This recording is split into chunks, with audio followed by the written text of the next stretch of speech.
Es así, Sara, porque es por lo menos la denuncia sumamente grave que hacían estos tres ministros del Ejecutivo acerca justamente de esto que tiene que ver con el avión iraní-venezolano que también había pasado por nuestro país en mayo pasado. Y en concreto, lo que denunciaban desde el Poder Ejecutivo, desde la Dirección Nacional de Aduanas, también desde la Secretaría Anticorrupción y desde la CEPRELAT, es que hay inconsistencias dentro de las documentaciones que había presentado Tabacalera del Este S.A. al momento de hacer esa operación de compra-venta de cigarrillos, que recordemos, ese avión venezolano-iraní de Entrasur que había ingresado a nuestro país había venido supuestamente para llevar esos cigarrillos de Tabacalera del Este S.A. Lo que decía esta mañana el ministro de la CEPRELAT,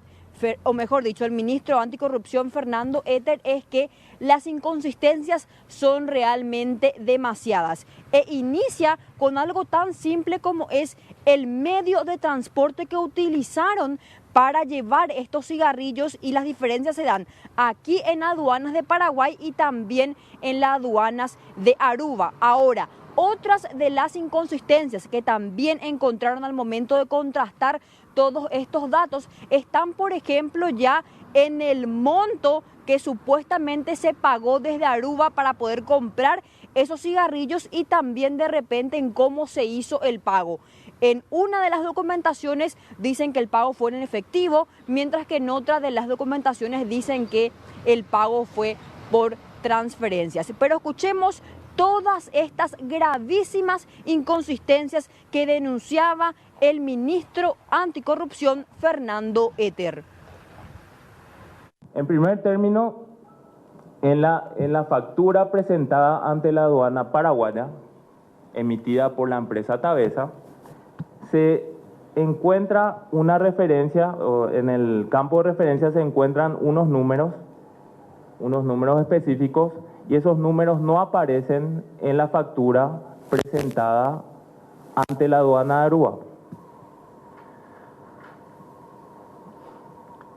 Otro dato que implica una inconsistencia es que en la factura presentada ante la aduana paraguaya se consignó como medio de transporte el transporte aéreo, refiriéndose al denominado avión iraní. En la factura presentada ante la aduana de Aruba se consignó como medio de transporte el transporte marítimo. Otro dato que no coincide es la fecha de la factura. En la factura que se corresponde en la factura que fue presentada ante la aduana de Aruba se consignó como fecha 6 de mayo. En la factura presentada ante la aduana paraguaya se consignó como fecha 11 de mayo. Otro dato que no coincide es el monto de la operación. En la factura presentada ante la aduana paraguaya se consignó el monto de $777,000. En la factura presentada ante la aduana de Aruba se consignó el monto de $754,000.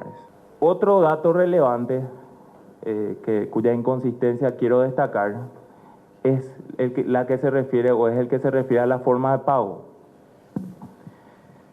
En la declaración de importación presentada ante la aduana de Aruba se consignó como forma de pago el pago en efectivo, cuando que de los documentos obrantes ante la aduana paraguaya se consignó que los pagos fueron realizados a través de transferencias bancarias.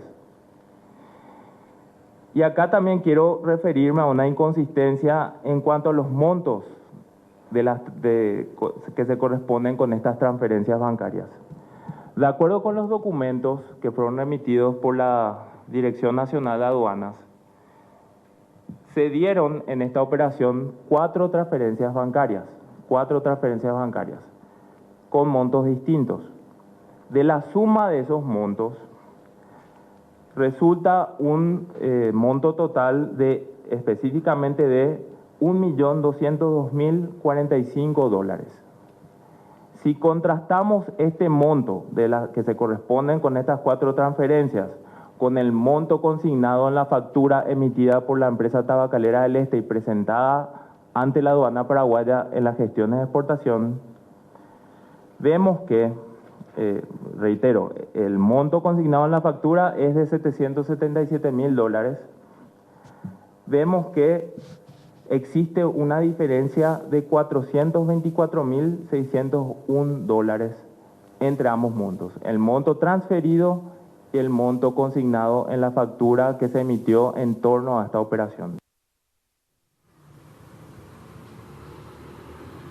Lo que indicaba entonces el ministro anticorrupción Fernando Etter, hacía él una gravísima denuncia por todas estas inconsistencias que se encontraron dentro de las facturas de Tabacalera del Este S.A. Recordamos, todo esto en el marco de la operación de compra-venta de cigarrillos que había llevado también en su momento ya este avión venezolano iraní que estuvo en nuestro país desde el 13 al 16 de mayo.